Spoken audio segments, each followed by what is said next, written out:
Hello. We've had a couple of weeks off. It is the 30th of November already. I can't quite believe that. Yeah. And Timo and I from the Vibrant Animal team are back, and we are here to answer some of your questions tonight, some of your frequently asked questions on, well, any animal that you want, really. So how are you doing, Timo? How's everything where you are? I'm doing fine. It's wet, it's dirty, it's windy, it's kind of slushy, snowy. But other than that, everything's fine. It's all fine apart from that. Yeah, no, it's been absolutely freezing here, but it's much warmer today. But I think we're about to have lots of rain tonight. So yeah, don't send it. I'm going to send it back to you. Don't send it over here. Hey, believe me, I know it's coming soon to you anyway. So it's just. I know Scotland have already had snow. So hi, Andrea. Thank you for joining us. We've got a few people watching. So please do not be shy tonight to ask any questions that you've got on your pets. Now, when we're answering questions, we've had quite a few things that we've got some frequently asked questions that other people have been messaging us and emailing us with. So we're going to cover some of those tonight, and then anything that pops up in the chat. So the first one that we're getting lots of questions about, Timo, is people who are looking to transition and are trying to transition with their dogs and cats onto a healthy home prepared diet. And obviously we've got our brilliant courses on that. But a lot of people are struggling to transition because they think it's going to happen overnight. And sometimes, particularly with cats, it doesn't. What advice have you got for people on that? Well, I take the shortcut and say persevere. But the real thing is, the pets don't know better yet, and microbiomes are not adjusted. So what they crave or what they want now is not exactly what you want to give them, but it will change. So you can mix things. You can start to transition again. We want to have you transition in 3 weeks, 6 weeks to 3 months time. So you slowly add. What you can also do is, of course, some of the plant matter is not very attractive for cats, especially in raw form. But what you can do is you can blend these things in the blender, especially if you have, like kidneys or liver. That's a very good thing to do. Also, some cats love that texture far better than just chewing on hard, big organs. So you can blend them, and you can be a bit more creative with processing and with texture, and always use lukewarm, warmish water or material. So warm it up slightly, so the cats love it far better. They don't like to eat cold animals. They're not scavengers. Most of them are not. So they are hunters, live eaters normally.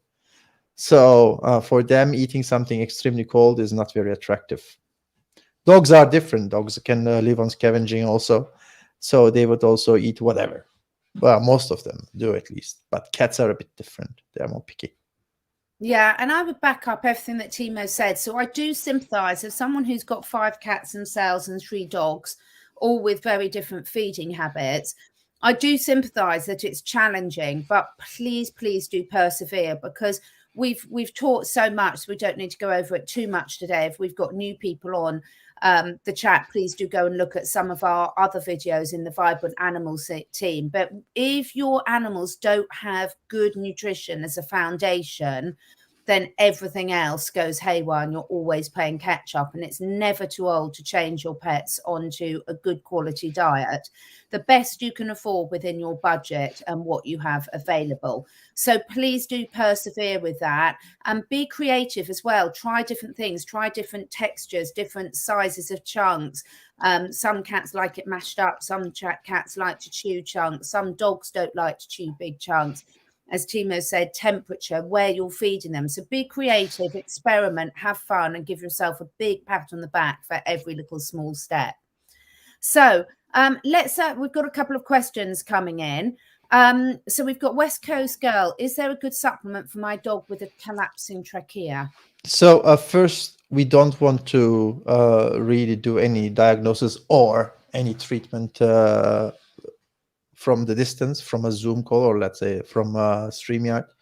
But I would like to say that we have to know first why the trachea is collapsing, how old is your dog, and all the details. So if you write it down, I try to come up with a solution. Yeah, so West Coast Girl, if you can put as much detail as possible in the comments, if you're happy to do so, then we can go through in much more Look at it. detail. Yeah. More detail, the better. Now, we have got our next question. My dog's been diagnosed with skin cancer. I don't want to do chemo. Now, I like the way you've written this, because you're saying, how can you support your dog? So can I start first? Yeah. One, go, and then please. We'll both have different things to add to this. I'm not sure how to pronounce your name. Is it? You're better at names than me, Timo. I think Aurea. Aurea. Yep. Anyway, so absolutely the root's clean slate. So any dog or cat or animal with cancer, first and foremost, you want to look at the quality of the diet that you're feeding and cut out as much of the processed stuff as possible, because it's absolutely crucial that we encourage your dog to have a healthy microbiome throughout the whole of their system. And we're going to talk about the skin microbiome in a minute as well. We also want to gently remove toxins from the body, and we've all got toxins. They're in our air, our water, our food. So the clean slate by root would be absolutely essential for her. I would also be using the where's my sachets? Here we are. The Restore sachets topically as well are really amazing from the root products. They are fantastic. Now, in addition to those, there's a lot of herbs that you can use for your dog to naturally support their system to discourage the growth of cancer. So I would be looking, there's some amazing mushroom formulas available. Obviously a good quality turmeric with a little bit of freshly brown black pepper. Boswellia is really good. There's loads of really good herbs that you can support, but diet is absolutely key, pulling those toxins, and also making sure that you're looking at your environment, looking at your water quality, looking at any chemicals in your environment, making sure that your dog isn't walking over farmland or land that's been heavily sprayed with pesticides and herbicides, making sure you're looking at what cleaning products you're using in your house, etc. So it is a complicated one, but there's masses you can do. There's a really good series called The Truth About Pet Cancer that you can get as well, and I would recommend that to everyone. There's lots of sound healing and light healing you can do.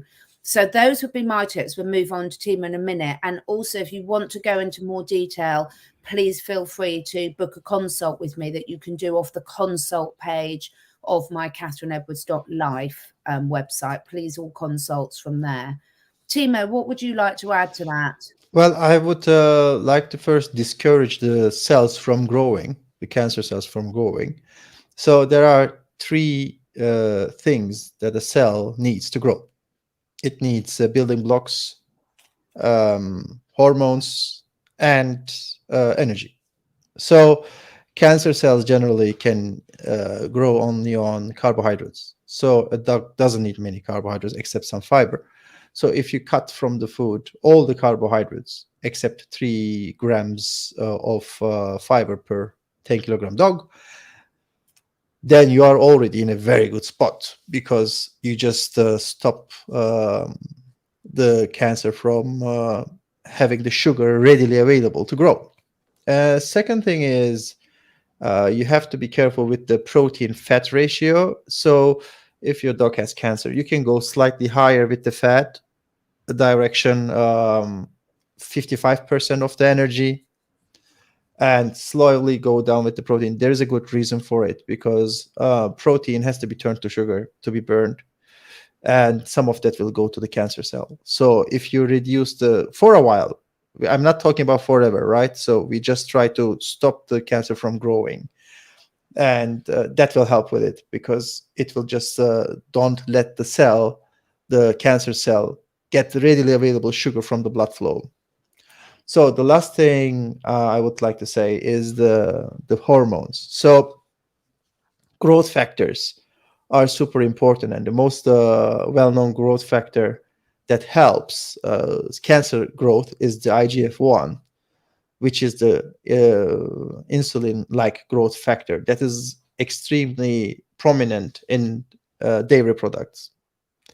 So if you are giving any type of dairy product to your dog, stop it, because it has too much of the IGF-1.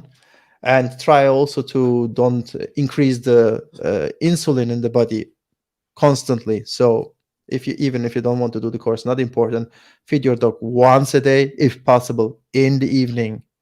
Let the absorption happen throughout the night and be done with it. Because if you feed several times per day, you increase the insulin several times per day, which will increase the growth factor going directly into the cancer cells and let them grow.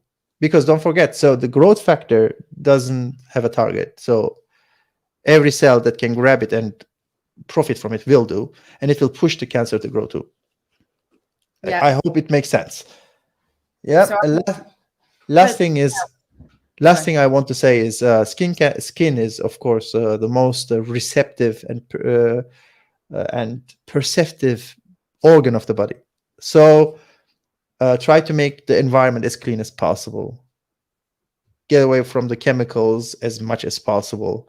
Be careful with the oils, and let your dog eat more antioxidants, especially vitamin E, which will help increase the quality of the antioxidation and reduce the oxidative stress on the skin level. I hope it helps. Hope that helps you. So we've got two things now from Vicky. There's two parts to this because she's put an update below. So my dog bites and gnaws her paws and scratches a lot, rough patches of skin.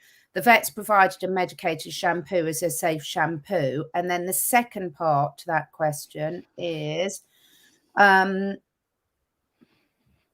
got my dog on clean slate and the raw diet as per your guidelines on the dog program. How long does it take?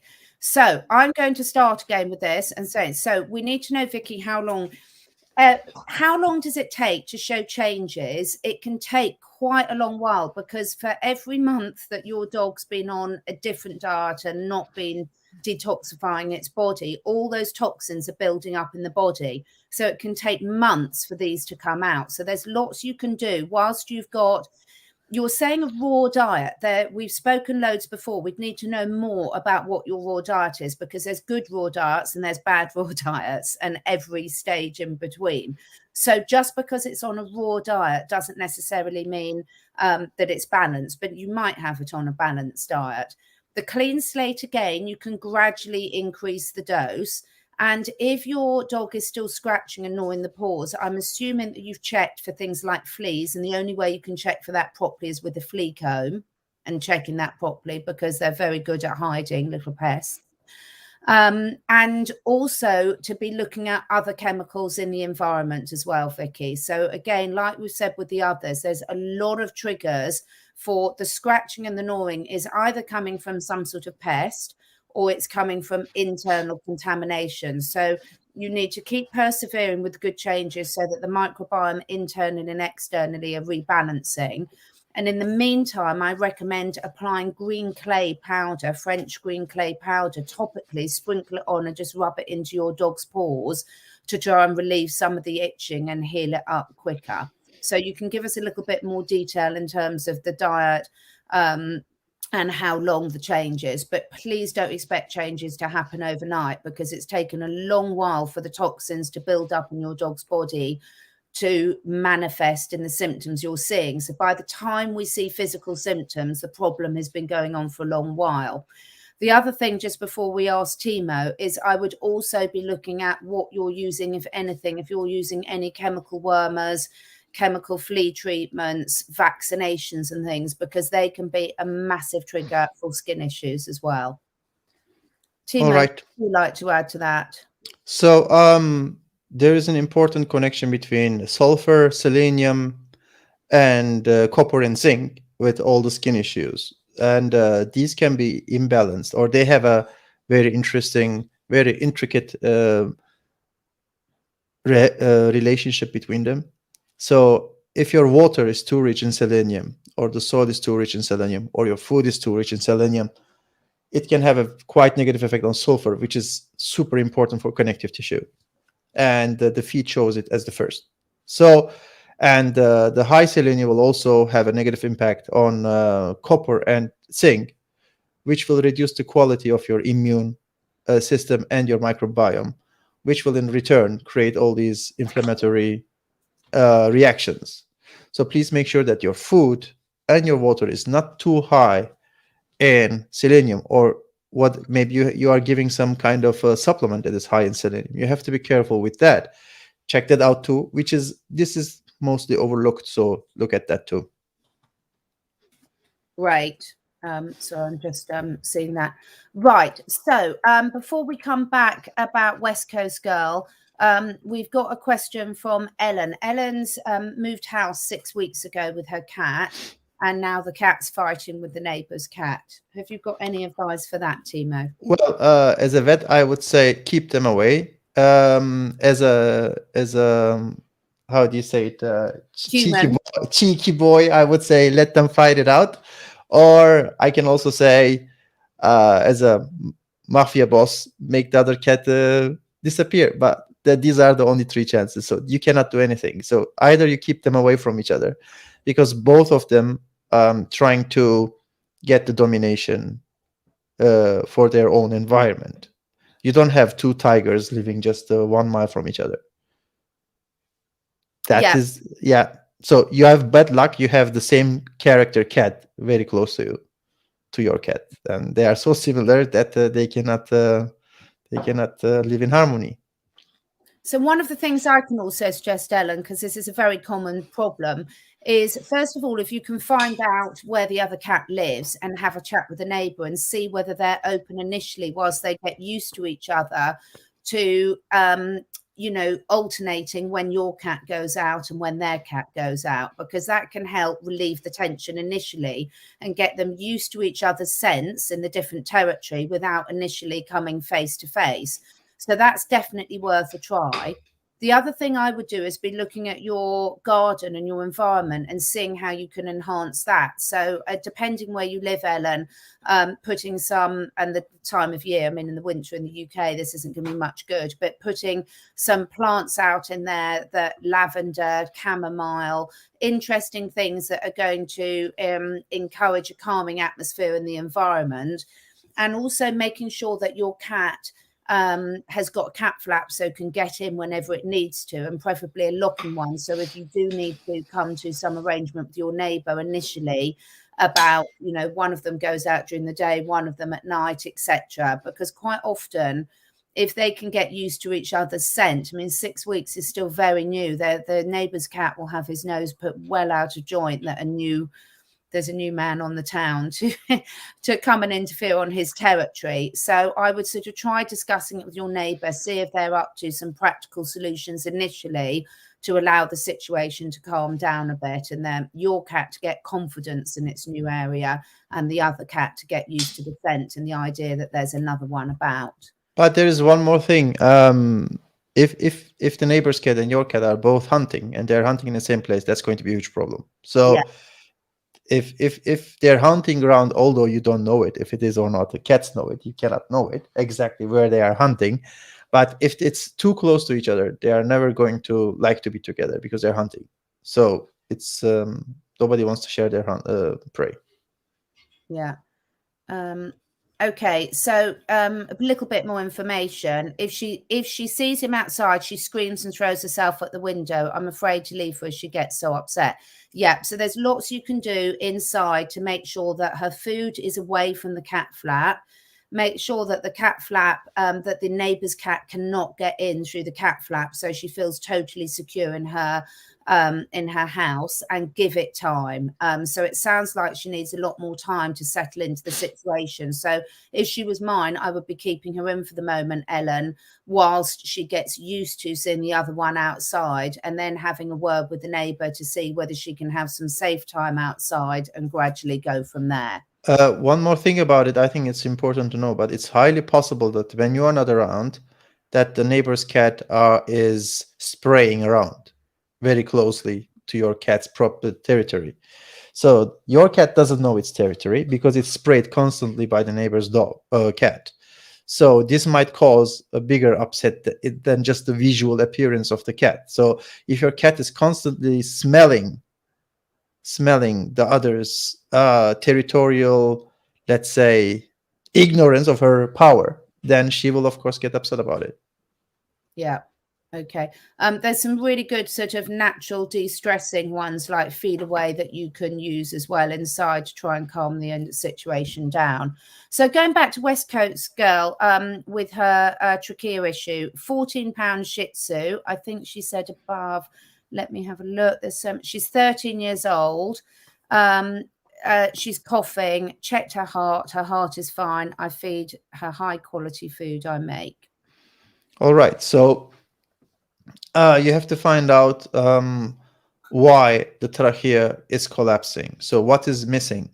So is it missing because the collagen tissue is not correct?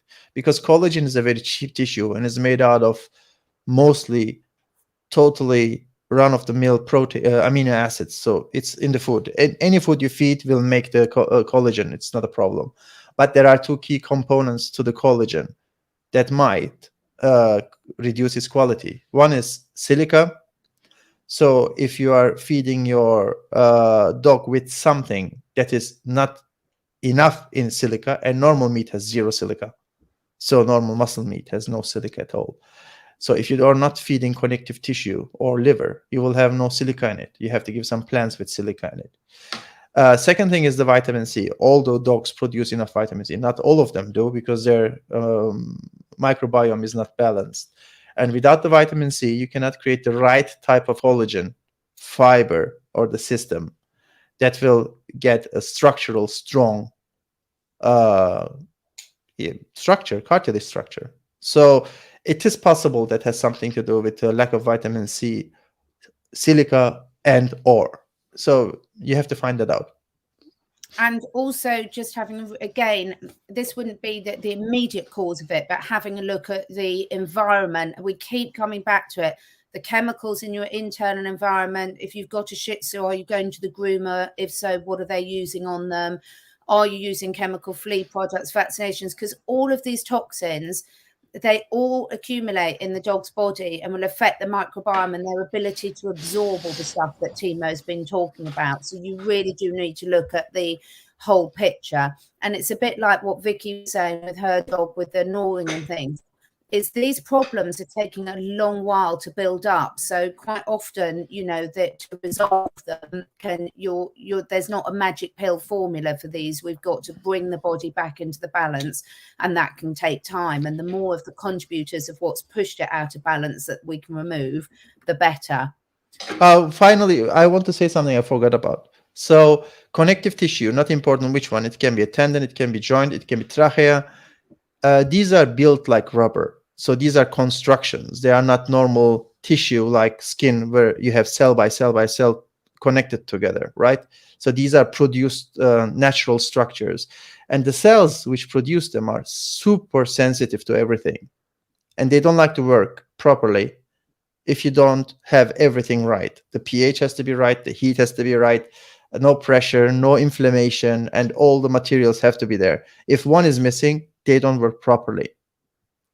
So make sure that there are not too many toxins, there are no chemicals in the nose somewhere around that constantly touching the trachea by inhaling it and making the cells impossible to work. Yeah. I'm asking you in the questions, please put as much detail one-on-one because it's really difficult for me to scroll around and sort of see multiple sort of things further down the track. It's quite hard. So okay, so we've got this one. Cat, we've got lots of questions coming in, so we'll try and move through them as quickly as possible. My cat has been diagnosed with corona feline virus, which we were told she may live with for the rest of her life. She may shed it and keep reinfecting herself. Anything we can do to help? All right, so the feline coronavirus is a very well-known one. For grown-up cats is mostly not a problem. For the kittens is a huge problem though. And if your cat is ever going to give birth, that's a big problem. You have to be sure of you have to know it from the very beginning. The only thing you can do is make sure that your cat's immune system is intact.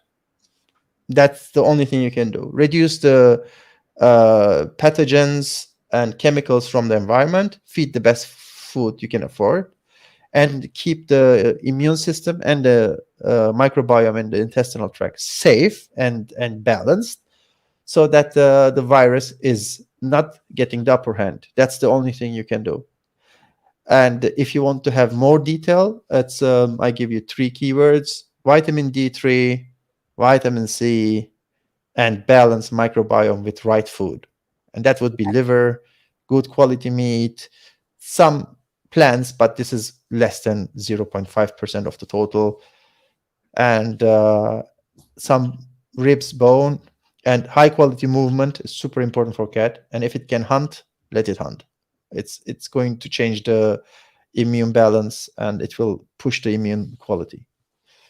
And Reno, I would also add the which Andrew's put in the link above, the Clean Slate by the Roots brand is absolutely amazing to help ensure that your cat's microbiome is really intact as much as possible and support its immune system.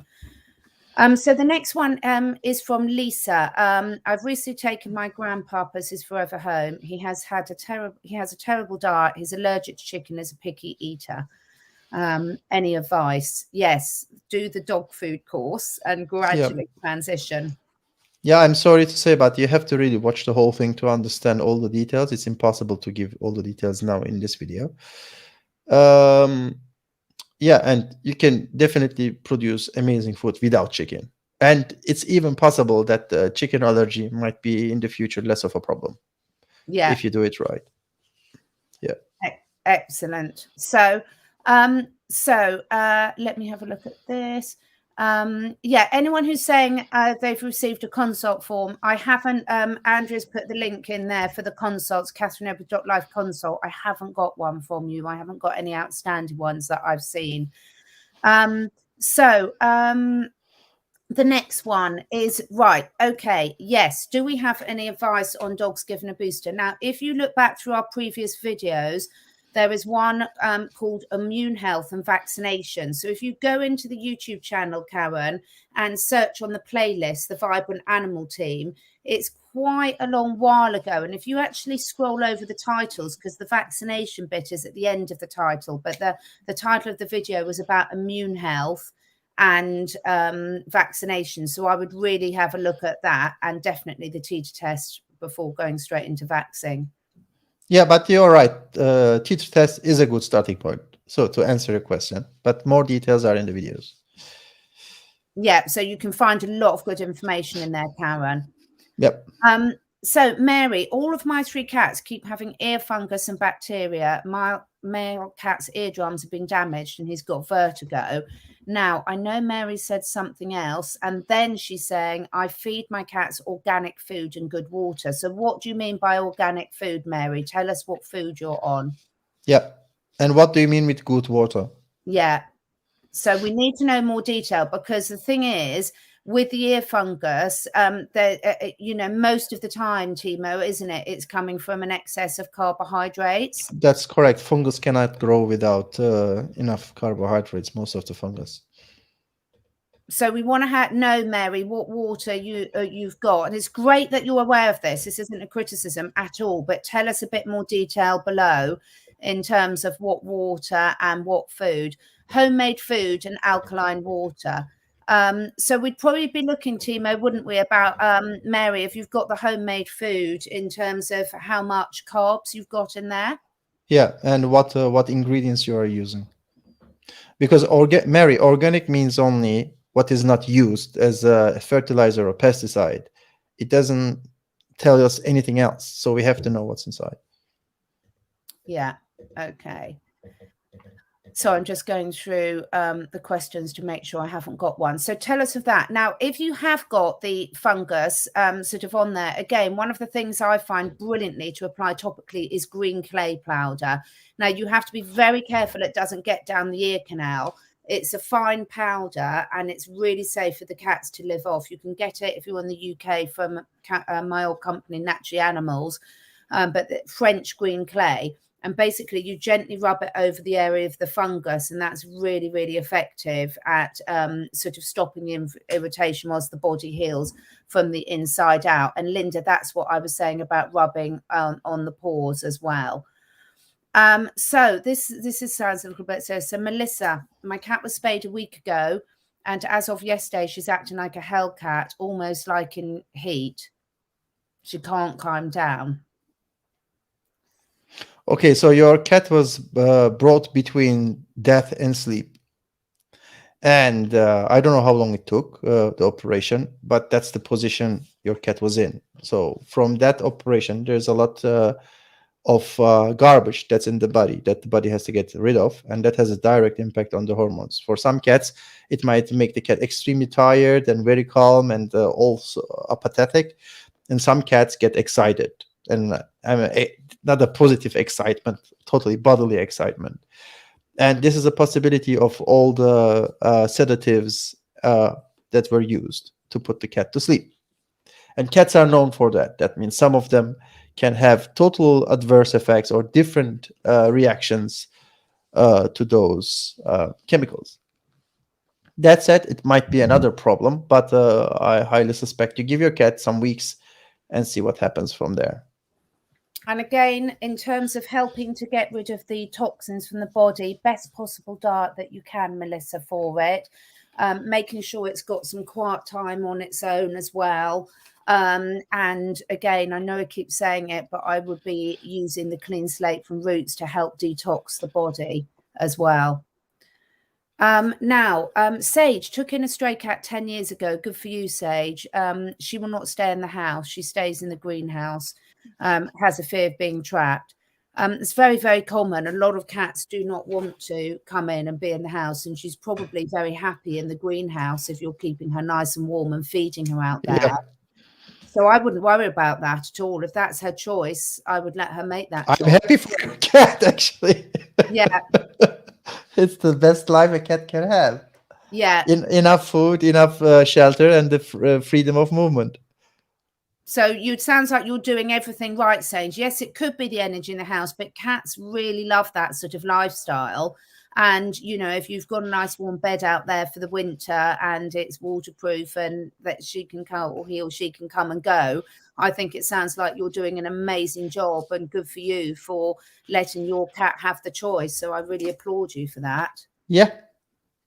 So, Rachel, a cat that cries after he eats and before he goes to the bathroom. He was throwing up for a long time, but lately that stopped. They're on raw food for many years. I get it from... I get my food from a pet deli that grinds their own food and portions good for cats. Okay, we don't know. It can be good, it can be bad. Yeah. That's what they claim. We don't know if the claim is true. Any thoughts about what could be causing this? Well, if the food is ground and there are some bones that are sharp or edgy or anything, we don't know if the bones are, which bones there are used. And that might cause irritation on the throat and the intestinal tract, because no cat is built to swallow big chunks of bone from bigger animals. Yeah. So that might be the problem.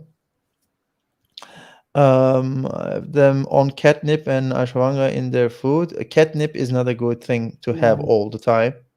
It's a known toxin. In small amounts, it might still be toxin. We talked about it before, and it's not a good thing to have in the food constantly.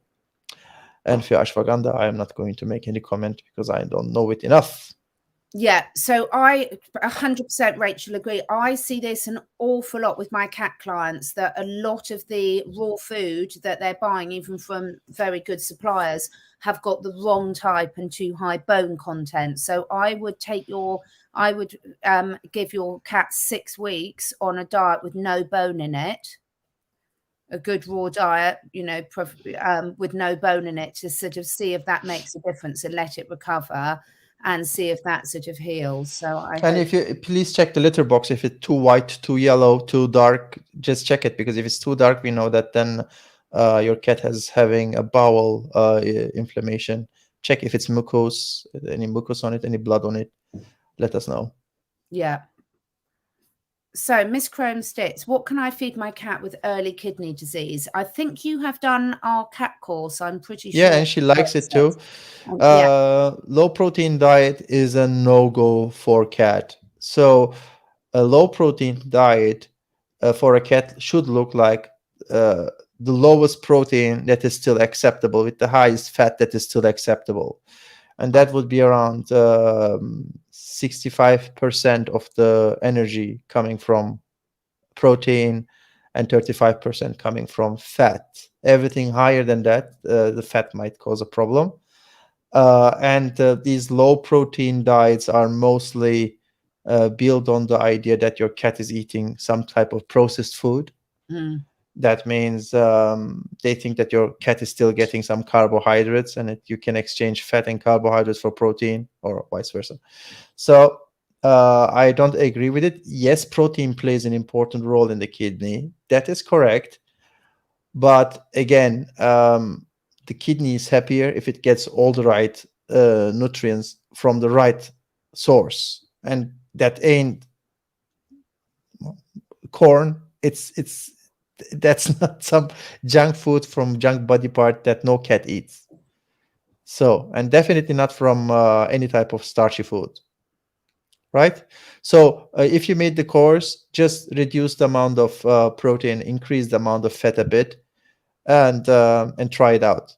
Try to get to the point where the fat is at the border and your cat is happy with it. You have to experiment with it. Good luck with that, but it should be fine. What can I put to keep animals from spraying urine around my house or plants? If they're doing that, what is something I can put out to keep animals away from spraying urine in my house or plants? I can give you one thing. I did it before and it worked. What I do is I just squeeze some lemon juice around and put black pepper on, and every cat and dog hates it. All of them. So you can try that. Another way of doing it is with strong vinegar, and they hate it too. But how long are you going to do it? Because if it's a territorial thing, you can till the next rain, you might survive, but after that they will come and do it again, right? So yeah, good luck. I've not heard the human urine one. I wouldn't fancy trying that. So no, it doesn't work. No. How do I know? Because I was taking care of 4 dogs, all different sizes, and the smallest one thought he's the boss, so he would first pee. Same tree, and the second one, then third one, and the fourth one was a big Doberman, king size. He would pee on and laugh, and then I would pee on the highest to show that I'm the boss. So next day, the same thing, same tree. So men pissing on it didn't change the outcome. So that's why it doesn't work. Okay, so we've got a couple of questions here about the vaccines. So first one here. The questions above, when we were saying about not having the booster, do a teeth test first and watch the video. Told that if I don't take the booster, then you'll have to start the vaccines again for cat from scratch. Well, the vets will say that, won't they, Timo? But that but can I tell you something? I'm going to give you a secret, but don't tell anyone. The booster is the same vaccine. So you don't start from scratch, because it's the same. It's like starting from scratch. Every time you do it again and again and again and again and again. It's the same vaccine. A booster is not something lighter. It's not something. It's not like you climb first 10 stairs, 10 levels, and then you just have to climb every day 1 level. It's the same 10 levels again. It's like every time it's the same vaccine. So I don't understand this. The thing is, I think, Timo, just clarify. I think what she's meaning is when you start off, when you've got a kitten, you have to have, like, say, a few sets in quick succession, month after month. And the I understand. You have to do that, which is completely ludicrous. Yeah, and the second thing is teeth test. We were talking about in a previous episode. So if your animal shows enough of the antibodies in the body, that's it. The booster will not change it, because you are already having the immunity. So check that first before you do any type of booster. And if your cat's got teeth tests, if you're worried about it, then the next year you can do another teeth test and check and who've still got, you don't need any. So just, yeah. Yep. So Murdoch Wilson, regarding vaccines for cats, do you recommend any? Again, we covered this in quite a lot of detail in the vaccine video we did quite a few weeks ago. Yeah, but I would like to say that some cats need some vaccines because of their circumstances, but most cats don't. So it depends on the circumstance. And what if you watch the video, it explains everything in detail. I understand your point, and I understand your position. That's okay. Yeah, thank you, Andrea. Thank you so much. If you scroll down, Murdoch, you'll be able to see Murdoch. You'll be able to see, click on the link and find the right video for anyone watching those vaccine ones. So yeah. We had to hide the vaccine at the end of the title because YouTube doesn't like you putting vaccines in titles. So that's why it's not immediate. But it's the one that says about boosting the immune system or your animal's immune system. Yep. Yeah. Okay. Thank you very much for your compliments about the cat course and the dog course and the routes. It's really, really important. So Rena, my cat is 7 months old. I must have missed that. So let me have a look. It's an indoor cat. Okay. Where's Reno's question? Can you see it, Timo, anywhere? No. I can't see what the original question was, Remo. I'm scrolling right back and I cannot see. Oh, here we are. Yes, my cat. Yeah, the cat was that had the feline virus. Yeah, okay. yeah, yeah. Okay. Sorry, just having a look. Yeah, it's 7 months. Most of the cats are already grown-ups, so it's not a problem anymore. Yeah. So if your cat would be really like weeks old, then it's a problem. Yeah, huge and problem. if it's an indoor cat, but again, you know, we have talked before about the challenges of keeping indoor cats healthy. So just be really cautious, Reno, about bringing nature to your cat, because if the cat can't come out in nature, then you know, you need to bring nature to your cat. It's like you have to have pots with some plants that would naturally occur. You have to bring some animal poop from outside to these plants, so the right bacteria around. You have to feed natural foods, and you have to make sure that you have enough air circulation, because cats need far more air than humans need for the immune system, at least. Yeah. Okay, so smart meters, very good point, Sage. Yes, they have a big effect on pets, so there's lots and lots that you can do to protect it. So well done for doing that. And the garden house, have we answered this? My cat is behind for 2 of his shots. Do I keep up with them? He does go outside. Is there a better treat? So we've already answered about the shots. And Andrea, if you scroll up, Andrea has posted the video for the one where we talk about vaccines in huge detail. So please go into that. Absolutely, there's masses better than Frontline. I feel like crying on a daily basis when I see how many Bravectos, Frontlines, Wormers, chemical flea treatments people use. Now, sometimes they are necessary as a last resort, but never as maintenance. They're highly toxic. And what I'm pleading for you all to do, because anyone who's watching this is very much on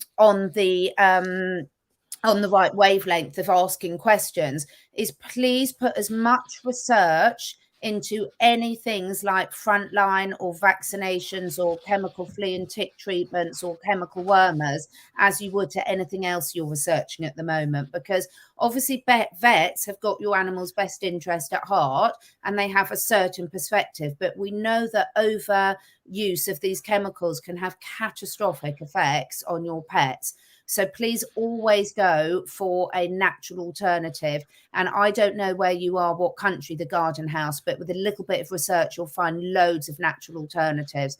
I make a natural flea powder, which is safe for cats and dogs, which is 1/3 green clay, French green clay, 1/3 neem leaf powder, and 1/3 diatomous earth, DE.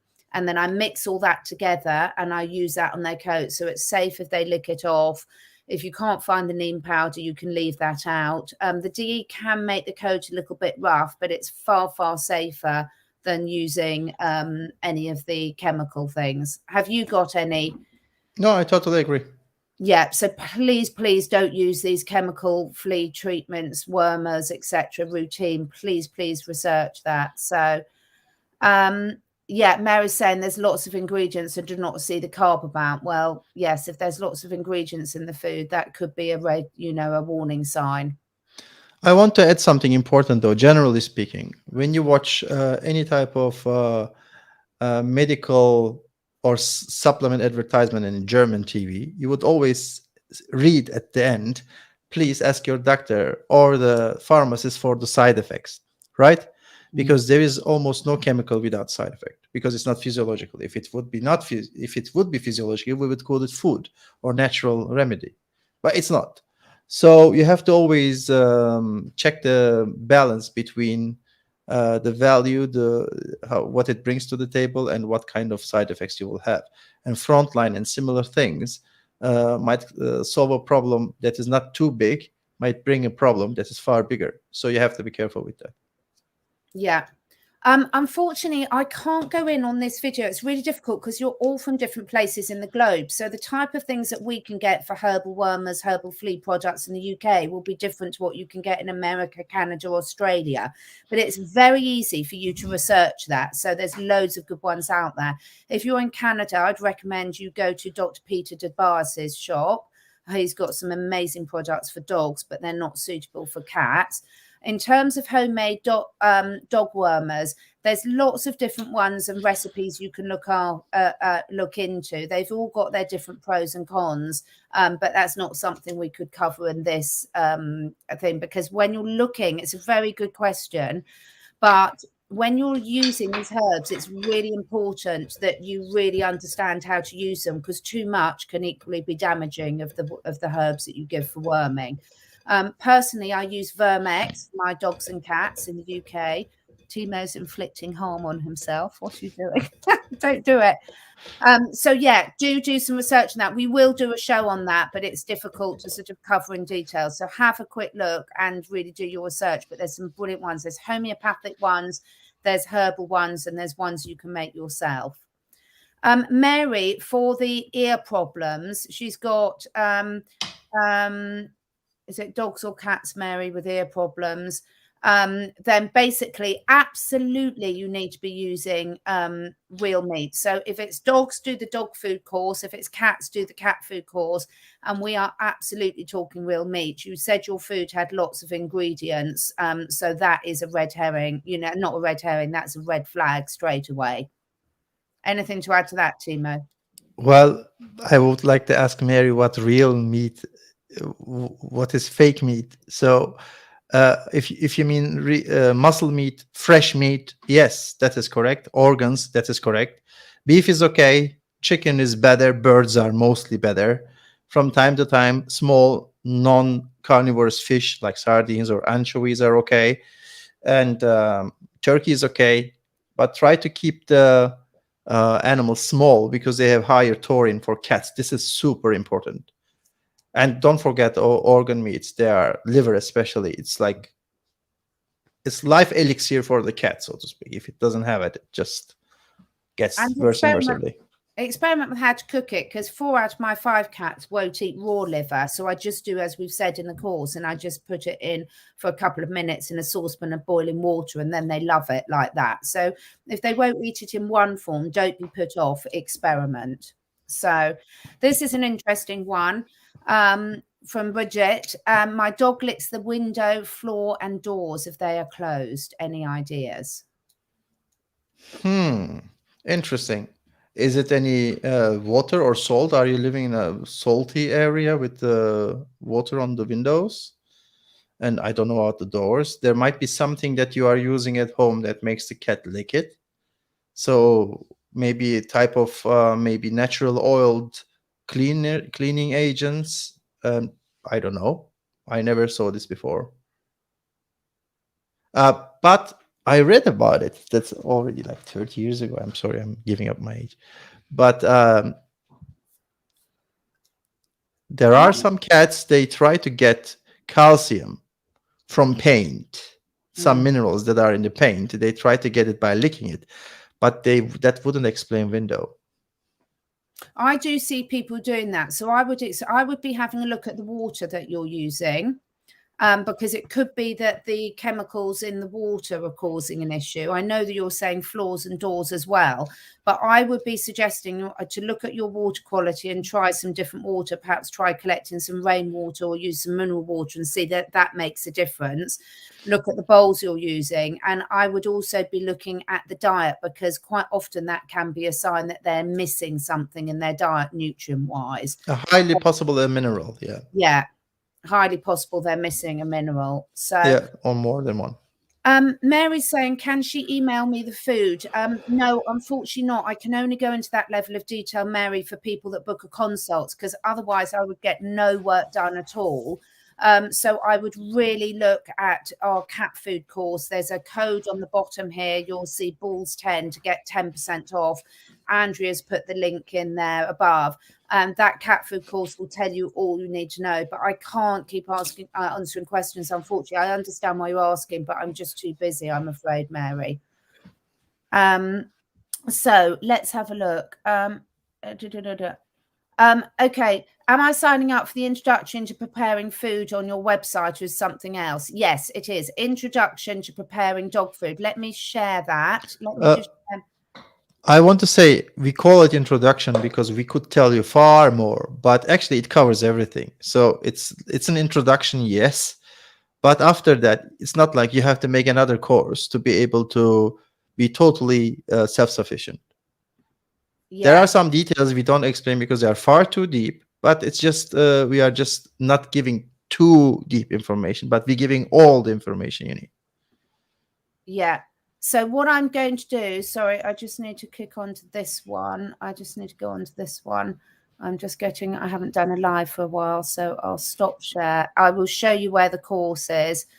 Share screen. We want this tab here. So for anyone wanting the courses, you go, I have two websites. I have the CatherineEdwardsAcademy.com, which is where the courses are. And if you scroll down, ignore the consults because I've now moved those to my other site. And you will see here, you've got an introduction to home prepared food for your cats. Can you see that all right, Timo? Yeah. And an introduction to the home prepared food for your dogs. There's also some other zoopharmacognosis self-medication courses on there.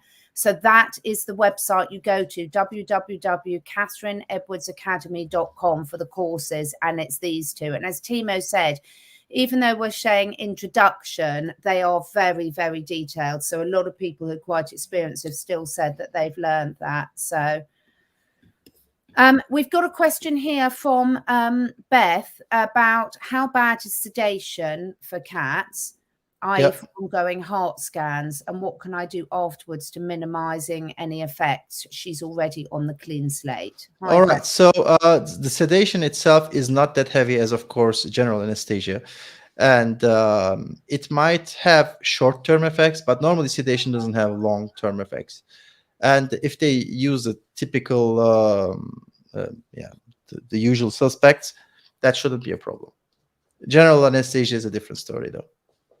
But yeah, clean slate should help because most of those are, most of the metabolites of these sedatives are like out in 2 to 4 weeks. And they are mostly broken down by the liver. So you can support the liver with any type of zeolite. But one more thing I want to add here, we were talking with Catherine about it today. There is a misconception about how detoxification works. So I want to clarify. I'm going to put the next question up whilst you're talking about that as well. Yes, super good. So first of all, there are different types of toxins. Some of them are heavy metals, which love mostly fatty tissue. Some of them are water-based toxins that are not in the fat tissue. And some of them are toxins that have to be bound with something else by the liver to make it storable or, let's say, less toxic. Not always non-toxic.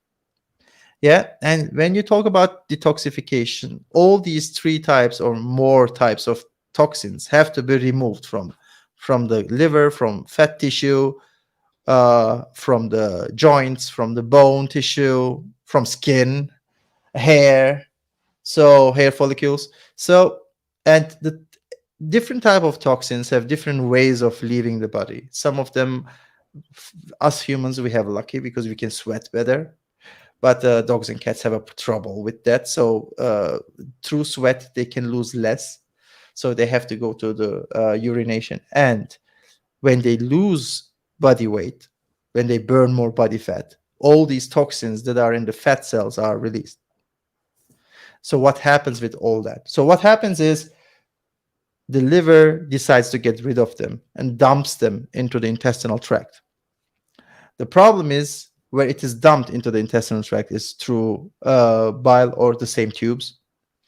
And through these tubes, it reaches to the thin side of the intestinal tract, which lets them reabsorbed. So you have a never-ending cycle of toxins getting into the liver, getting into the intestinal tract, getting into the liver, getting it, and that destroys the liver. That destroys so many things. That's why things like zeolites, cleansate, or other types of help for detoxification binds them, like clay, or good quality of fiber, cellulose, sometimes chlorophyll.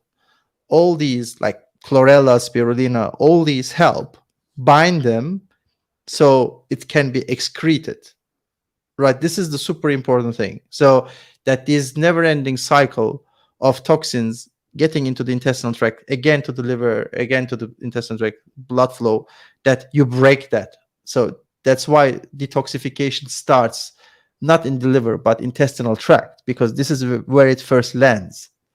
The liver is the last station, actually, not the first station, right? So you try to avoid that cycle. That's why when you talk about detox, it starts always with ingestion of things, right? Yeah. So parasites, I wouldn't really call it a detoxing from parasites. You're looking to maintain a healthy level of parasites in the body. So I'm not quite sure I sort of understand your question, Sage. Can you detox your cats? So you can definitely do parasite cleanses for internal parasites, and it's really important that you look at specific natural ones for your cats and then for yourself, because there's some herbs that cats cannot have and should not have safely. So again, depends what country you're in, and also it depends on a lot of issues in terms of, you know, what the state of your health of your cat is and yourself. So that's quite a detailed question, really, but I would be using either herbal or homeopathic parasite products for your cat on a regular basis. Yes. And you can also do poo samples. There's lots of places, your vets or lots of other places now, where you can send a cat poo sample off to have a look and see if they can pick. Now, obviously, that's only a snapshot, so it's not 100% accurate, but it generally gives you quite a good indication, particularly if you do them routinely. But And yeah, one important detail is if regular poo samples do not show enough eggs or parasite parts, that means your cat is not in danger. So even if there is a parasite, there are not enough of them. Yeah, to cause a problem. Yep. So probably we're nearly at the hour, guys. You have been an amazing audience with amazing questions. Thank you so much. I think we should do this again, Timo, if you can, in a couple of weeks, because it's a very important questions people have got. But I didn't want to go without doing Bet's question. Now, this is one for you to have a look at. My little 5-year-old. Okay.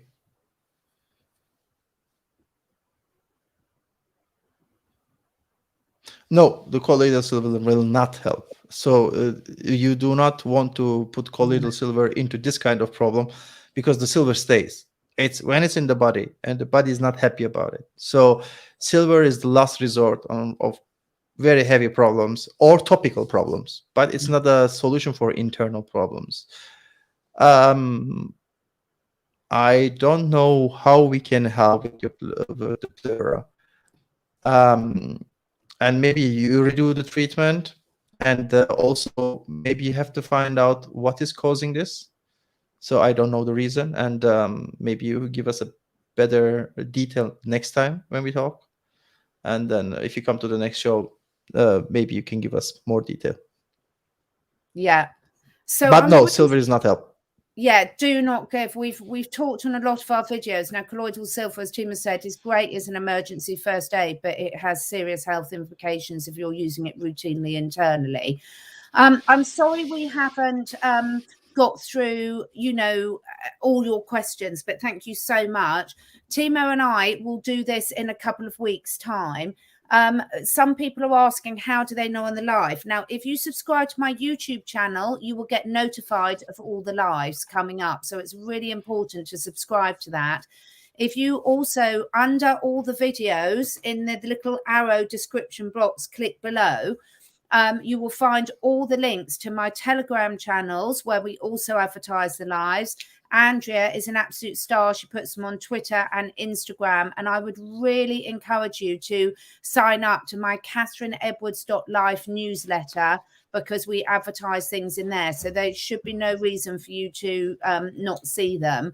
And we really appreciate all your all your brilliant questions and everything. So please do look back through the other videos, because it's really worth it. They're the type of things you can listen to when you're driving or walking the dog or doing your housework, but they will give you a lot more detail, because we've gone into a lot of these subject matters in a lot more detail, doing a whole video on them.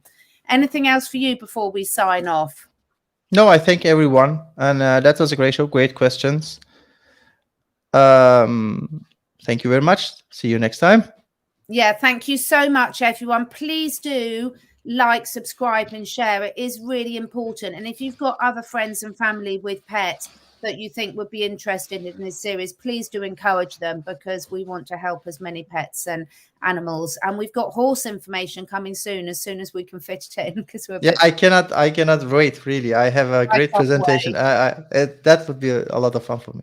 Thank you so much, everyone. Thank you so much, Andrea, for being Mrs. Amazing in the chat and putting all the links, because I can't read all the questions and do that. I'm not that talented. And see you all in a couple of weeks' time. Bye. Wait. Andrea, I want you to join us once. Yes, definitely. Yeah. Yeah. All right. See you soon, everyone. Bye.